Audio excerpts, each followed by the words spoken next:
Banking blog के एक नए सेशन में मैं शशि आपका स्वागत करता हूं। आज हम लोग देखेंगे type of life insurance plan. हम लोगों ने डे 1 में introduction of insurance, history of insurance देखा था। डे 2 में हम लोग एडाई के बारे में देखा था। LIC के बारे में हम लोगों ने डे 3 में देखा था और LIC में ही हम लोगों ने LIC का कुछ प्लान डिस्कस किया था और वो प्लान कुछ आज मैच भी करेंगे हम लोग के type of life insurance plan में। लेकिन वो LIC का प्लान था और हम लोग ओवरऑल लाइफ इंश्योरेंस का प्लान के बारे में आज डिस्कस करेंगे। उसके बाद हम लोगों ने GIC के बारे में देखा था डे 4 में। डे 5 में हम लोगों ने पब्लिक इंश्योरेंस कंपनी और प्राइवेट इंश्योरेंस कंपनी का हेडक्वार्टर देखा था। प्रिंसिपल ऑफ इंश्योरेंस हम में देखा था। और उसके बाद आज हम लोग type of life insurance plan देखेंगे डे 8 में। अगर आप लोगों ने स्टार्टिंग से वीडियो नहीं देखा है तो डिस्क्रिप्शन बॉक्स में आपको सारे लिंक मिल जाएंगे और स्टार्टिंग से वीडियो देखने पे ही आपको इंश्योरेंस समझ में भी आएगा। इसलिए आप लोग शुरू से सारा वीडियो देखें तो सिलेबस कंप्लीट भी होगा आप लोग का। और ये सारा वीडियो LIC AA और इस भी है। और हम लोग आज शुरू करेंगे type of life insurance plan. Channel पे नए हैं तो चैनल को सब्सक्राइब कर लीजिए, घंटी के बेल आइकन को प्रेस कर लीजिए जिससे कि आपको सारा नोटिफिकेशन मिलता रहे।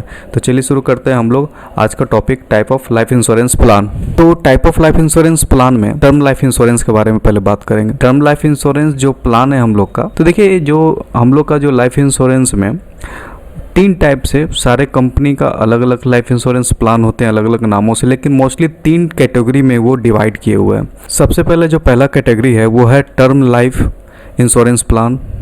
इसमें सिर्फ आप लाइफ कवर आपको मिलता है। सेकेंड है ट्रेडिशनल प्लान, इसमें एंडोर्समेंट प्लान या होल लाइफ प्लान आ जाएगा।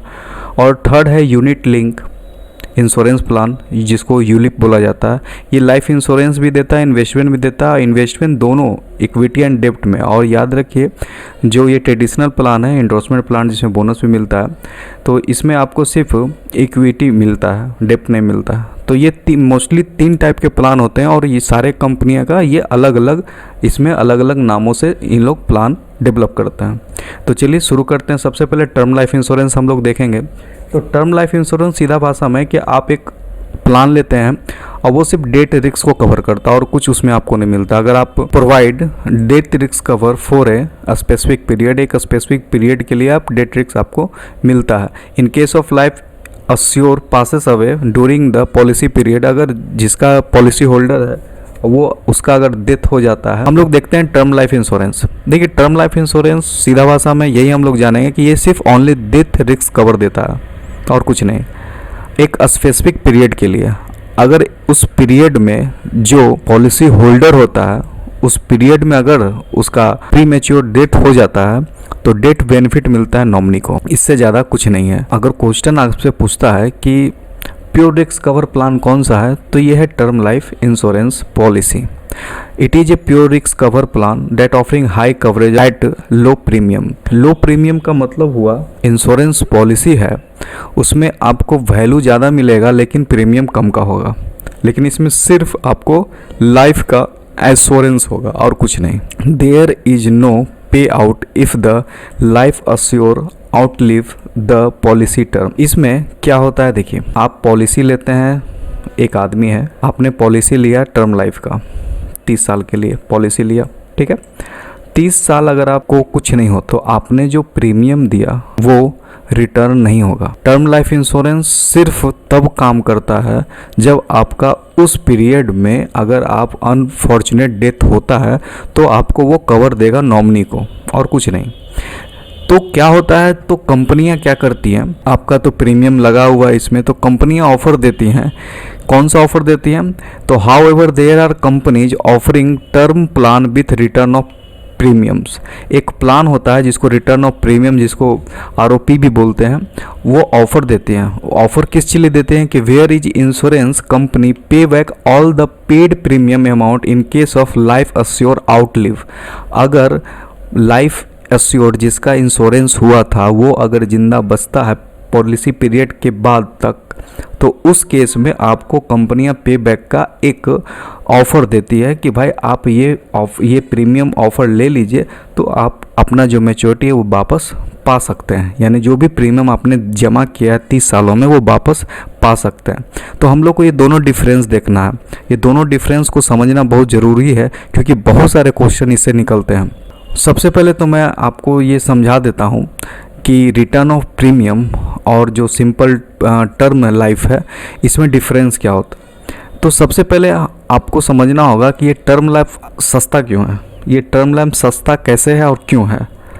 तो देखिए, मैंने पॉलिसी बाज़ार से एक कंपैरिजन किया है कि आपको जब आप टर्म लाइफ लेने जाते हैं तो आपको क्या मिलता है। तो मैंने देखा कि आपको 838, ठीक है, 838 रुपया पर मंथ के हिसाब से आपको 50 लाख का इंश्योरेंस मिल रहा है। इतना सस्ता है, यानी कि आप 838 का मंथली जमा करते हैं तो आपको 50.1 लाख का मिल जाएगा, यानी कि ये आपका एश्योर कवर है, मिलेगा। उसी तरह बहुत सारे कंपनियां के अलग अलग रेट्स हैं, किसी का 656 है, किसी का 572 है, किसी का 644 है, तो सबका वही 50 लाख के आसपास में सम इंश्योर है, ठीक है। तो इसलिए मुझे बस दिखाना था आपको कि ये जो हम लोग का जो टर्म लाइफ होता है, जो सिर्फ कवर करता है लाइफ को, वो सस्ते होते हैं बशर्ते आरओपी। अब देखते हैं दोनों में डिफरेंस क्या है, आरओपी रिटर्न ऑफ प्रीमियम में। तो डिफरेंस क्या है, तो टर्म इंश्योरेंस बनाम आरओपी। टर्म इंश्योरेंस के फ़ायदे सब जानता है कि वो सिर्फ आदमी अगर उसका अनफॉर्चुनेट डेथ होता है तो उसमें पॉलिसी होल्डर के नॉमिनी को लमसम अमाउंट दिया जाता है। तो पॉलिसी अवधि पूरी होने के बाद पॉलिसी धारक को कुछ नहीं मिलता, किसमें, टर्म इंश्योरेंस में, ठीक है। हाँ, लेकिन अगर पॉलिसी अवधि के दौरान मृत्यु हो जाती है तो सम इंश्योर का भुगतान किया जाता है नॉमिनी को। लेकिन आरओपी उनके लिए है जो पॉलिसी समाप्त होने के बाद कुछ मैच्योरिटी बेनिफिट चाहते हैं। आप चाहते हैं कि भाई अगर हम जिंदा रह गए 30 साल तक, 30 साल के बाद हमको कुछ ना मिले, हमने उतना प्रीमियम जमा किया है, तो उस केस में आरओपी लोग लेता है। तो आरओपी मामले में क्या होता है, उस मामले में पॉलिसी अवधि के दौरान पॉलिसी धारक की मृत्यु के बाद सिर्फ सम इंश्योर यानी बीमा की राशि का ही भुगतान किया जाता है। लेकिन अगर वो जिंदा बचता है तो उसको प्रीमियम के साथ जो भी आप प्रीमियम जमा किए हैं कुछ अमाउंट भी दिया जाता है। दोनों पॉलिसी के प्रीमियम में है भारी अंतर। तो देखिए, दोनों पॉलिसी का यहाँ जो बात हो रहा है, तो ये टर्म इंश्योरेंस और आरओपी के बारे में है। तो देखिए, ये टर्म इंश्योरेंस जो होता है वो लाइफ इंश्योरेंस का सबसे सस्ता ऑप्शन होता है। अभी मैंने आपको कंपेरिजन में दिखाया था कि आप 800 पर मंथ के हिसाब से 50 लाख का आप कवर ले सकते हैं। तो ये आपसे सिर्फ बीमा कवर का चार्ज लेते हैं। दूसरी तरफ जो आरओपी है, तो आरओपी के प्रीमियम अधिक होते हैं क्योंकि यह मैच्योरिटी के बाद आपको कुल प्रीमियम को वापस लौटाने का वादा करती है। यानी कि आपको जो भी मैच्योरिटी होगा, अगर आप जीवित रह गए तो आपको ये प्रीमियम को वापस लौटाती है, इसलिए इसका प्रीमियम होता है जो महंगा होता है। इस पर आपको कोई रिटर्न या ब्याज नहीं देना होता है, जो भी प्रीमियम आपको लौटाएगा उस पर कोई ब्याज नहीं देना होगा। आरओपी के मामले में बीमा कंपनियां प्रीमियम वापस करने की गारंटी का चार्ज भी वसूलती है कि हम आपको गारंटी देते हैं कि आपको हम प्रीमियम वापस करेंगे, और उसका चार्ज भी वसूलता है। इन्हें निवेश के लिए प्रीमियम से अतिरिक्त राशि की ज़रूरत होती है, ठीक है, वो निवेश करते हैं आपके प्रीमियम से। अब प्रीमियम में इतना फ़र्क, ठीक है, क्यों होता है, तो आप कल्पना भी नहीं कर सकते हैं कि सिर्फ आपके प्रीमियम वापस करने के लिए आपको कितनी ज़्यादा राशि का भुगतान करना पड़ता है। मान लेते हैं, इसको हम समझते हैं, उदाहरण के तौर पे अगर एक 35 साल का व्यक्ति 20 साल के लिए 1 करोड़ रुपए का टर्म इंश्योरेंस लेता है तो उसे लगभग 8,000 रुपये का सालाना प्रीमियम देना होगा। और इतने ही बीमा कवर लेने के लिए आरओपी में आपको लगभग 29,000 रुपये सालाना का प्रीमियम देना होगा 20 साल तक। आप सोच लीजिए 8,000 रुपया और 29,000 रुपया में कितना डिफरेंस है। मतलब आपको अपना ही प्रीमियम वापस पाने के लिए 21,000 रुपया प्रति वर्ष अधिक देना पड़ रहा है। अब हमको लगता है आपको आरओपी और टर्म लाइफ इंश्योरेंस में अंतर समझ में आ गया होगा, और नहीं आया है तो एक दो बार आप इसको देखिएगा तो आपको समझ में आ जाएगा, ठीक है। अब हम लोग आते हैं दूसरे टाइप के life insurance, level term life insurance. ये जो होता है लेवल टर्म लाइफ इंश्योरेंस, या renewal premium is constant and the death benefit remain the same through out the policy term. इसमें क्या होता है कि जो रिन्यूअल प्रीमियम होता है वो कांस्टेंट हो जाता है, और डेथ बेनिफिट तो जितना होता है उतना ही रहता है। यानी डेथ बेनिफिट यानी जितना का आपने कवर लिया उसको डेथ बेनिफिट बोला जाता है, ठीक है। Decreasing term life insurance, the renewal premium is constant and the death benefit under the plan decrease. Term life insurance, the renewal premium constant and death benefit decrease. तो decreasing term life insurance में क्या होता है कि आपका renewal जो premium होता है वो कांस्टेंट होता है, लेकिन आपका जो डेथ बेनिफिट होता है, जो भी कवर होता है, वो घटते चला जाता है टाइम के साथ। ज़्यादातर हम लोग देखते हैं क्रेडिट लाइफ जो भी इंश्योरेंस होते हैं इसमें यही केसेस हो जाती हैं, decreasing term life insurance, decreasing term life insurance. तो देखिए क्या होता है कि मान लेते हैं कि आप अभी 23 साल के हैं, आपने प्रीमियम लिया अपने लाइफ कवर के लिए, आपका शादी होगा 30 साल में, तो आपका अभी आपने लिया 20 लाख का कवर, खुद के लिए तो लेता नहीं है आप। जो प्रीमियम कराते हैं या कोई पॉलिसी लेते हैं तो प्रीमियम तो अपने जो भी बचत होता है उसके हिसाब से सेट करते हैं, लेकिन कवर तो आप फैमिली का लेते हैं, क्योंकि आपके जाने के बाद फैमिली कैसे सर्वाइव करेगा। तो जैसे जैसे समय बढ़ता है लोग कवर को बढ़ाते हैं, तो बहुत सारा प्लान में ऑटोमेटिक कवर बढ़ता भी है। तो इसी को कहते हैं इंक्रीजिंग टर्म लाइफ इंश्योरेंस। इस इंश्योरेंस में जो कवरेज और प्रीमियम है वो बढ़ते रहता है टाइम के साथ। अब देखिए बेनिफिट क्या होता है, ठीक है, टर्म लाइफ इंश्योरेंस का बेनिफिट क्या है। तो टर्म लाइफ इंश्योरेंस जो होता है हाई कवरेज, ज़्यादा कवरेज देता है मिनिमम प्रीमियम रेट पे। अभी आपको हम बताया था कि 800 रुपया के हिसाब से आप 50 लाख का प्रीमियम ले सकते हैं पर मंथ, ठीक है। तो it also offer the option of additional rider benefit to enhance the coverage of policy. इसमें आप अपने के साथ साथ किसी, मान लेते हैं कोई हस्बैंड वाइफ है तो वो दोनों का कवर ले सकते हैं साथ में, ठीक है। इसमें फिक्सेबल पे आउट है, आपका टर्म पूरा होगा तो आराम से आप पे आउट नहीं यानी पैसा निकाल सकते हैं। प्रीमियम पेड टूवर्ड्स, जो भी प्रीमियम आप पेड करते हैं वो याद रखिएगा, क्वेश्चन बार बार आता है, tax exemption under section 80C, ठीक है। इंश्योरेंस सारा खेल इसी पे होता है, tax exemption under section 80C of income tax act 1961। याद रखिएगा ये 80C 1961, इसके थ्रू आपको ये माफ़ी देता है, जो भी आप पैसा लगाते हैं वो खर्च में काउंट हो जाता है और ये आपका अर्न में काउंट नहीं होता है, तो इसमें आप बच जाते हैं इनकम टैक्स। अब आते हैं इंडोर्समेंट पॉलिसी। मैंने LIC के वीडियो में भी बताया था इंडोर्समेंट पॉलिसी के बारे में, फिर से एक बार शॉर्ट देख लेते हैं। तो ये होता है extra benefit that policy holder भी receive a lump sum amount in case of survive until date of maturity. बस वही चीज़ है कि आपको एक्स्ट्रा बेनिफिट मिल जाता है अगर आप कोई भी प्लान लेते हैं इंडोर्समेंट में, ठीक है, maturity until date of maturity. इसमें बेनिफिट क्या क्या होता है, ये ड्यूल बेनिफिट है, यानी कि आप यहाँ पैसा डाल रहे हैं, सेविंग भी कर रहे हैं और कवरेज भी ले रहे हैं। यानी कि लाइफ टर्म लाइफ में क्या होता है, सिर्फ कवरेज मिलता है, इंडोर्समेंट में आपको क्या मिलता है, सेविंग भी हो जाता है और कवरेज भी हो जाता है, ठीक है। इट कम विथ है राइडर बेनिफिट। ये राइडर बेनिफिट यानी क्रिटिकल इलनेस, यानी किसी को एक्सीडेंट होता है या किसी को कोई बहुत बड़ा बीमारी है उस वो कवरेज कर लेता है। It has an additional bonus and the terminal bonus, ठीक है। आप लोग सुने होंगे कि कोई 20 साल का इंश्योरेंस लेता है इंडोर्समेंट में तो उसको बोनस मिलता है टाइम टू टाइम, और लास्ट बोनस उसके लास्ट जो इंश्योरेंस प्लान ख़त्म होता है उस समय दिया जाता है। तो ये बोनस विथ बोनस बेनिफिट आता है और ये भी इनकम टैक्स के छूट में आता है 1961 80C पे, ठीक है। मनी बैक पॉलिसी LIC में भी इसको हम चर्चा किए थे। तो ये मनी बैक पॉलिसी जो होता है ये रेगुलर इंटरवल पे होता है। ये money back is the paid during the plan tenure and the percentage of the sum insure. जो भी सम इंश्योर का उसका परसेंटेज एक मनी बैक देता है आपको, और money back pay out are paid during the plan tenure and on maturity the remaining sum insure. जो भी आपका सम इंश्योर होगा is paid along with the vested bonus, ठीक है। The pay out are called survival benefit. इसमें money back में होता है कि एक टाइम पे आपको बोनस आते रहता है और उसी आपका जो परसेंटेज है कट के आता है। मान लेते हैं आपको 40,000 देना तो एक टाइम पे 20,000 आएगा, फिर एक टाइम पे 20,000 आएगा, एक साथ नहीं आएगा। रिटायरमेंट प्लान, ठीक है, ये ऑफर करता है retirement plan. It offer the benefit of the both investment and the insurance coverage. In this plan a person can invest the certain amount regulatory to accumulate over the specific tenure in a phase by phase manner, ठीक है। तो ये भी एक तरह से investment कम insurance plan हो गया और भी कोई भी इन्वेस्ट कर सकता है सर्टेन अमाउंट अपने हिसाब से। इसमें बेनिफिट होता है, इसमें भी आपको 1.5 लाख तक का छूट मिल जाता है, ठीक है, आपका इनकम टैक्स 1961 के through. The policy holder receive A monthly pension, ठीक है, रिटायरमेंट प्लान है तो इसमें मंथली पेंशन भी आएगा, याद रखिएगा मंथली पेंशन भी आएगा रिटायरमेंट प्लान। अब हम लोग आते हैं यूनिट लिंक इंश्योरेंस प्लान, जिसको हम लोग यूलिप भी बोलते हैं, ठीक है, यूलिप फुल फॉर्म भी आता है बहुत बार, याद रखिएगा यूनिट लिंक इंश्योरेंस प्लान।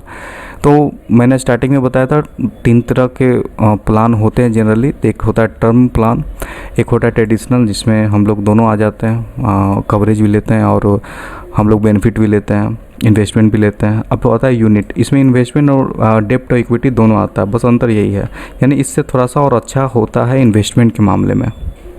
आते हैं यूनिट लिंक। तो यूलिप जो है आपको प्रोवाइड करता है बेनिफिट इंश्योरेंस एंड फिक्सिबिलिटी इन्वेस्टमेंट, यानी जो भी आदमी इंश्योरेंस के साथ इन्वेस्टमेंट करना चाहता है वो यूनिट लिंक इंश्योरेंस प्लान लेता है। लेकिन इसमें बहुत सारे खामियां भी है, बहुत सारा अच्छी बात भी है।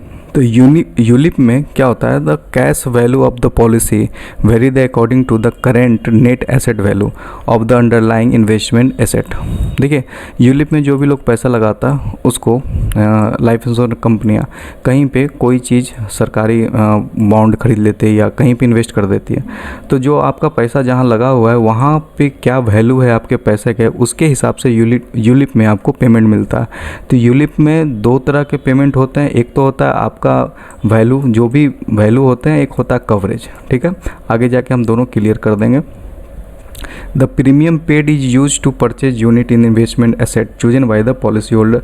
जो भी पॉलिसी होल्डर चूज करते हैं परचेज करने के लिए यूनिट्स के लिए, तो वो प्रीमियम पेड होता है उसी के हिसाब से।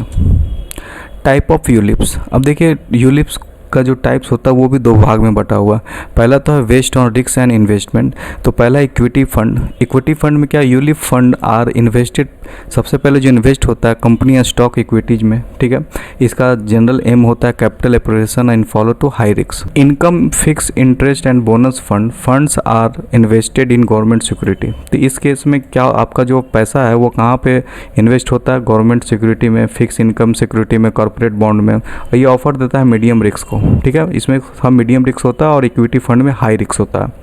अब देखिए कैश फंड, तो fund are directed toward the short term market, यानी शॉर्ट टर्म मार्केट यानी कि आप आ जाते हैं मनी मार्केट में। ठीक है, तो इसमें शॉर्ट टर्म मार्केट में क्या होता है कि आपका पैसा जो लगता है ट्रेजरी बिल में लगता है, कमर्शियल पेपर में लगता है, और ये थोड़ा सा लोअर रिस्क होता है। ठीक है, तो आपसे पूछेगा कि निम्नलिखित में से कौन सा हाई रिस्क है फंड्स, तो इक्विटी, मीडियम में आपका आ जाएगा बॉन्ड फंड, और थर्ड कैश फंड आता है जो लोअर रिस्क में आता है। और बैलेंस फंड क्या आता है, तो बैलेंस फंड में fund are invested in combined equity investment with fix interest rate instrument. The total investable amount is distributed between high risk equity such as company stocks, lower risk fix income instrument. ठीक है, तो यहाँ पे जो fund होता है invest होता है combined equity investment with fix interest instrument, यानी यहाँ पे फिक्स इंटरेस्ट इंस्ट्रूमेंट के साथ पैसा आपका डाला जाता है। तो ये है बैलेंस फंड में। अगला है बेस्ड ऑन डेथ बेनिफिट। अगर कोई व्यक्ति यूलिप लेता है और उसको डेथ बेनिफिट क्या मिलता है, तो देखिए डेथ बेनिफिट जो मिलता है वो क्या मिलता है कि the death benefit in A ULIP is not guarantee. ठीक है, फिर क्यों गारंटी नहीं है, क्योंकि इसमें जो यूलिप में बार बार हम बोल रहे हैं, आपने पैसा लगाया 1 लाख रुपया। ठीक है, तो यहाँ पे आपके इंश्योरेंस कंपनी वो पैसा कहाँ लगाया, उसका रियल वैल्यू क्या है ये आपको नहीं पता। ये जब आप मरिएगा तो उसके बाद कंपनियाँ उसको देखते हैं कि आपका जो पैसा एसेट्स लगा हुआ है उसका वैल्यू क्या है। तो इसमें दो तरह के वैल्यू होते हैं, पहला तो होता है सम इंश्योर और दूसरा होता है फंड वैल्यू। ठीक है, तो आपका जो सम इंश्योर होता है ये तो फिक्स होता है कि सम इंश्योर आपने कितना लिया, डेथ क्लेम कितना है आपका, तो वो तो फिक्स है। और दूसरा होता है फंड वैल्यू, यानी अभी जो आपने 1 लाख का जो पैसा लगाया मार्केट में, उसका अभी 1 लाख का 2 लाख हुआ है कि 4 लाख हुआ है कि 5 लाख हुआ है, तो ये दोनों अलग अलग चीज़ होते हैं। तो इसी के हिसाब से फिर आपको बेनिफिट मिलता है। तो यूलिप 2 टाइप के होते हैं। तो यूलिप 2 टाइप के होते हैं, पहला होता है टाइप 1 यूलिप, टाइप 2 यूलिप। तो सबसे पहले हम इसको कर देते हैं कि सम इंश्योर में very according to the fund performance. ठीक है, फंड परफॉर्मेंस जो आपका 1 लाख रुपया था वो कितना, उसका परफॉर्मेंस क्या चल रहा है, वो कितना 1 लाख का कितना हुआ, ये डिपेंड करता है। लेकिन मिनिमम गारंटी डेथ बेनिफिट होता है कि सम इंश्योर तो आपको मिलना ही मिलना है, ये आपको कंफर्म मिलना है। लेकिन जो आपका फंड वैल्यू है वो कितना है, ये आपका कुछ चेंजिंग हो सकता है। आपने 1 लाख लगाया, उसका 2 लाख मिलेगा या 1.5 लाख मिलेगा, ये लास्ट में पता चलता है। तो यूलिप को 2 टाइप में चेंज किया गया है कि आप टाइप 1 यूलिप लेना चाहते हैं या टाइप 2 यूलिप लेना चाहते हैं। तो टाइप 1 में क्या होता है कि ये आपको higher of the sum insure और फंड वैल्यू। देखिए इसमें क्या होता है ना कि या तो आपको सम इंश्योर मिलेगा या तो आपको फंड वैल्यू मिलेगा, दोनों नहीं मिलेगा। मान लेते सम इंश्योर आपने 20 लाख का लिया था और आपने जो आपका जो फंड वैल्यू हो गया वो आपका 25 हो गया, तो दोनों में से जो हाईएस्ट होगा वो आपको दे दिया जाएगा, यानी कि इस केस में आपको फंड वैल्यू मिल जाएगा। ठीक है, ये नहीं मिलेगा, इसमें दोनों में से एक मिलता और के केस होता है इसमें। सेकंड है सेकंड यूलिप, इसमें दोनों मिल जाएगा। इसमें this plan pay the policy holder both benefit that is sum assure plus fund value as a death benefit के हिसाब से आपको दोनों सम इंश्योर भी मिल रहा है और फंड वैल्यू भी मिल रहा है, ठीक है। यानी कि आपको 20 और 25 यानी कि टोटल 45 लाख रुपया आपको टाइप 2 यूलिप में मिल जाएगा डेथ बेनिफिट में। अब हम लोग देखते हैं कि यूलिप का मेन ओवरऑल बेनिफिट क्या है।